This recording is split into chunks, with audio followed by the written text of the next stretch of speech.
Muito bem-vindo ao nosso canal de estudo, de conhecimento, de aprofundamento de questões importantes para as nossas almas, conhecimentos que nos tragam bem-estar. E hoje eu quero dar continuidade ao nosso estudo do livro O que é o Espiritismo, para que nós possamos entender, compreender melhor o que é essa doutrina maravilhosa que se chama Espiritismo. E que hoje em dia a gente vê diversas vertentes diferentes, e aí é importante a gente compreender bem o Espiritismo para entender melhor essas diferenciações que existem no dia a dia. Vamos lá, vamos dar sequência ao texto. Por ocasião dessa viagem, um banquete novamente reuniu, sob a presidência de Allan Kardec, os membros da grande família espírita lionense. No dia 19 de setembro de 1860, os convivas eram apenas uns 30. A 18 de setembro de 1861, o número era de 160, representando os diferentes grupos que se consideram todos como membros de uma grande família, entre os quais não existe sombra de ciúme e de rivalidade. O que diz o mestre? Temos de passagem grande satisfação em registrar. A maioria dos assistentes era composta de operários e toda a gente notou a perfeita ordem que não cessou de reinar um só instante. É que os verdadeiros espíritas põem sua satisfação nas alegrias do coração e não nos prazeres ruidosos. Então, nesse texto aqui, a gente percebe que em setembro de 1860, Allan Kardec chega no Centro Espírita em Lyon e percebe um público de 30 pessoas.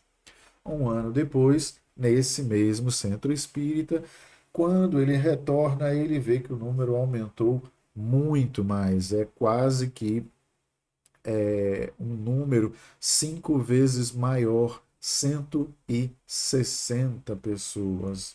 É interessante perceber também que ele fala de um clima de fraternidade. O quanto isso é importante para que a gente tenha alegria no coração, conviver com pessoas. Hoje, no Brasil, faz-se estudos sobre essa, vamos dizer assim, vou chamar de epidemia, com perdão da palavra, essa epidemia de casos de ansiedade, de depressão e outros transtornos da mente que passamos, onde nos vemos com dificuldade de lidar com outro ser humano. E a proposta do Espiritismo é que a gente se veja como uma grande família. Somos todos filhos do mesmo Pai, que é Deus. Então, percebemos aqui Allan Kardec falar disso. Os verdadeiros espíritas põem sua satisfação nas alegrias do coração e não nos prazeres ruidosos, ou seja, nas coisas corriqueiras. Continuando, a 14 de outubro do mesmo ano, encontramos Allan Kardec em Bordeaux, onde, como em todas as cidades por que passava, semeava a boa nova e fazia germinar a fé no futuro. Além das viagens e dos trabalhos de Allan Kardec, esse ano de 1861 permanecerá memorável nos anais do Espiritismo por um fato de tal modo monstruoso que quase parece incrível. Refiro-me ao auto de fé levado a efeito em Barcelona, e em que foram queimadas pela fogueira dos inquisidores 300 obras espíritas. Então, aqui é um comentário sobre o quanto Allan Kardec estava conseguindo semear essa boa nova, né, o Evangelho de Jesus, nos diversos centros espíritas espalhados pelo mundo. E depois ele cita também um caso chamado de Auto de Fé, onde inquisidores da Igreja Católica queimaram livros numa praça em Barcelona, livros espíritas.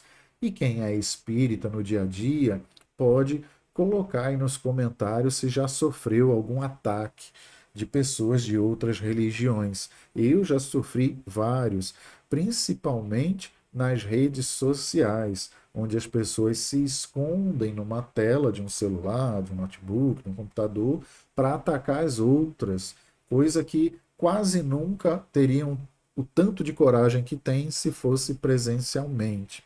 Entretanto, nós percebemos aí alguns movimentos até de criminosos se dizendo cristãos e fechando templos de religiões, por exemplo, de matrizes africanas, centros espíritas em algumas comunidades.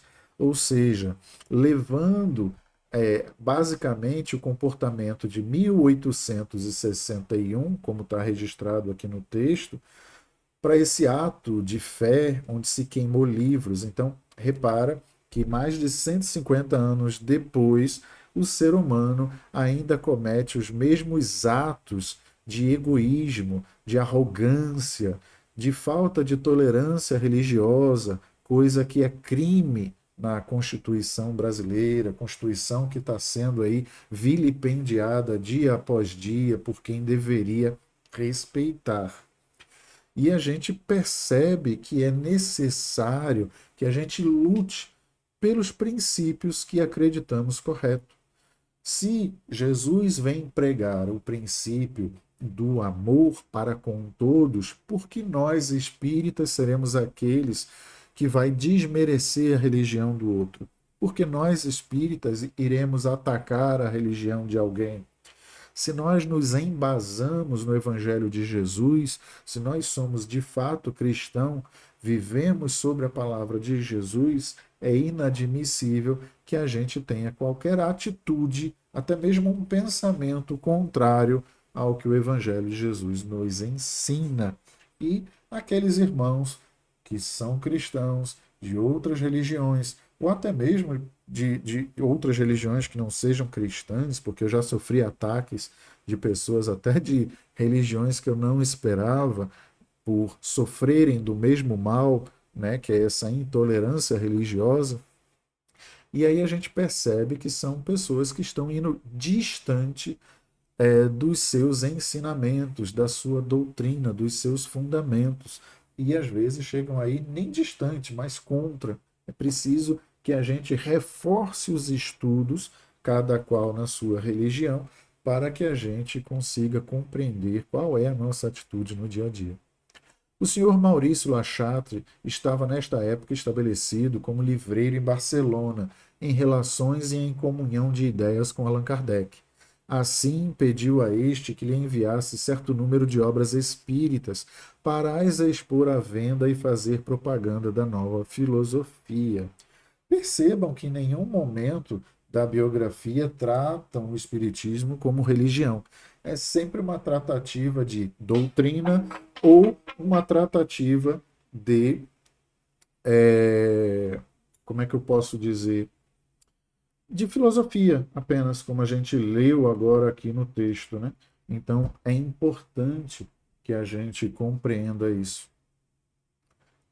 Eu entendo que algumas pessoas preferem chamar de religião, eu mesmo chamo de religião e não há nada de errado nisso, só que nós vamos perceber no estudo da doutrina espírita e na frequência nos centros espíritas que é uma religião completamente diferente das que a gente já possa ter frequentado ou estudado por aí. Continuando, essas obras, em número de 300 aproximadamente, foram expedidas nas condições ordinárias, com uma declaração em ordem do conteúdo das caixas. A sua chegada à Espanha foram os direitos da alfândega cobrados ao destinatário e arrecadados pelos agentes do governo espanhol. Mas a entrega das caixas não se fez. O bispo de Barcelona, tendo julgado esses livros perniciosos à fé católica, fez confiscar a expedição pelo Santo Ofício. E pasmem, meus amigos, eu já recebi muitos ataques de pessoas católicas, evangélicas, umbandistas, candomblecistas, enfim, diversas religiões, como eu já citei. E é contrário aos fundamentos de qualquer uma dessas religiões. A gente precisa dividir o ato do humano, que é imperfeito, da religião, que não prega esse tipo de ato de imperfeição. Continuando, uma vez que não queriam entregar essas obras ao destinatário, Allan Kardec reclamou a sua devolução. mas a sua reclamação foi de nulo efeito. E o bispo de Barcelona, erigindo-se em policiador da França, fundamentou a sua recusa com a seguinte resposta: a Igreja Católica é universal, e sendo esses livros contrários à fé católica, o governo não pode consentir que eles passem a perverter a moral e a religião de outros países. Ele usa o argumento de que a Igreja Católica é universal. Veja, universal dá uma ideia de que é uma igreja presente em todos os países do mundo. Nós temos, no tempo atual, mais de 190 países no mundo, e a Igreja Católica não está presente em todos eles, como o Espiritismo tampouco. E o fato de estar presente não configura uma autoridade de unicidade, ou seja, de única religião permitida. Devemos priorizar a liberdade do ser humano de ter a sua fé, a qual ele escolher. Veja o quanto isso é importante. Basta que você entendesse que, de repente, o governo atual baixasse um decreto proibindo todas as pessoas de terem uma religião. Que a polícia fosse até a casa de vocês e prendessem vocês que praticam alguma religião no nosso país. Como vocês se sentiriam? Agora imagine voltar no tempo, naquela época, 1861, e receber uma resposta dessa da Igreja Católica, dizendo quase que estava proibido ler, saber, conhecer o Espiritismo. É uma conduta inadmissível para quem acredita na liberdade em todas as suas expressões: liberdade de falar, liberdade de crença, liberdade de religião, liberdade de crer ou não no que quiser, de ser quem quer ser. Então, a gente percebe que o Espiritismo fala dessa liberdade em diversos pontos. Nós vamos estudando no livro e percebendo isso. Continuando, e não somente esses livros não foram restituídos, mas também os direitos aduaneiros ficaram em poder do fisco espanhol. Allan Kardec poderia promover uma ação diplomática e obrigar o governo espanhol a efetuar o retorno das obras. Os espíritos, porém, o dissuadiram disso, dizendo que era preferível para a propaganda do espiritismo deixar essa ignomínia seguir o seu curso. Então, o que a gente percebe aqui é que Allan Kardec ia tomar alguma medida legal, jurídica, né? Ele que veio de uma família e casou-se com uma mulher também que veio de família da área da lei, ele sabia como proceder, mas ainda assim os espíritos o orientaram: não faça nada, porque essa propaganda vai ser muito positiva para o espiritismo. E assim o é. A gente percebe quando frequenta os cultos nas igrejas evangélicas, católicas, às vezes alguns sacerdotes que lá estão criticam a fé dos outros, sem perceber que às vezes essa crítica aguça a curiosidade da pessoa em conhecer. Aquelas pessoas que têm uma alma mais irreverentes e, ué, o que o padre, o que o pastor está falando tão mal dessa religião? Deixa eu procurar descobrir o que tem lá, deixa eu ir um dia conhecer, eu quero ver de perto o que é isso aí. E assim é o que os espíritos estavam orientando Kardec. Não faça nada não, deixa rolar e vai ser muito bom para nós. E realmente o espiritismo só cresceu de lá até hoje. Continuando, renovando os fastos e as fogueiras da Idade Média, o bispo de Barcelona fez queimar em praça pública, pela mão do carrasco, as obras incriminadas. Eis aqui o título do documento histórico, o processo verbal dessa infâmia clerical. Aos 9 dias de outubro de 1861, às 10h30 da manhã, na esplanada da cidade de Barcelona, no lugar em que não são executados os criminosos condenados à pena última, por ordem do bispo desta cidade, foram queimadas 300 volumes e brochuras sobre o Espiritismo, a saber: a Revista Espírita, diretor Allan Kardec; a Revista Espiritualista, diretor Pierart; o Livro dos Espíritos, por Allan Kardec; o Livro dos Médiuns, por Allan Kardec; o que é o Espiritismo, essa obra que estamos estudando aqui no canal, autor Allan Kardec; fragmentos de sonata, ditado pelo espírito de Mozart; carta de um católico sobre o Espiritismo, pelo Dr. Graham; a história de Joana d'Arc, por ela mesma, ditada pela Mademoiselle Hermance Dufault; a realidade dos espíritos demonstrada pela escrita direta pelo barão de Gustendorf. Assistiram ao ato de fé um padre revestido de hábitos sacerdotais, trazendo em uma das mãos a cruz e na outra uma tocha; um tabelião encarregado de redigir o processo verbal do ato de fé; o escrevente do tabelião, um empregado superior da administração das alfândegas; 3 mozos da alfândega, encarregados de alimentar o fogo; um agente da alfândega, representando o proprietário das obras condenadas pelo bispo. Uma multidão incalculável aglomerava-se nos passeios e cobria a esplanada em que ardia a fogueira. Quando o fogo consumiu os 300 volumes e brochuras espíritas, o padre e seus ajudantes se retiraram cobertos pelos abulpos e as maldições dos numerosos assistentes que gritavam: abaixo a Inquisição! Em seguida, muitas pessoas se acercaram da fogueira e apanharam cinzas. Veja que relato interessante que a grande maioria dos espíritas desconhece por não ter lido esta obra que nós estamos estudando aqui, que se chama O que é o Espiritismo.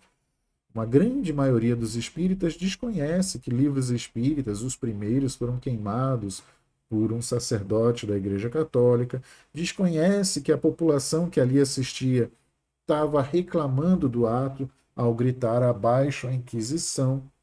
Ou seja, ninguém aguenta mais atos de injustiça no mundo há muitos anos, há muitos séculos. Então precisamos combater todo e qualquer ato de injustiça com a verdade.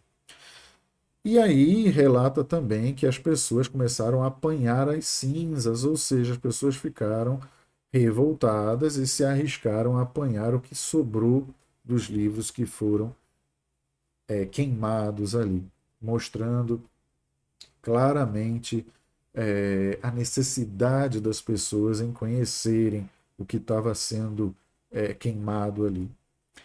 Bom, gostei do nosso estudo de hoje, para ele não ficar longo demais, vou encerrando por aqui, mas eu peço a você que, se gostou também, deixe o seu like. Se não é inscrito no canal e quiser continuar estudando conosco, se inscreva para conhecer esse e outros assuntos e compartilhe com aquelas pessoas que você acredita que gostariam de conhecer. Um grande abraço e fiquem em paz.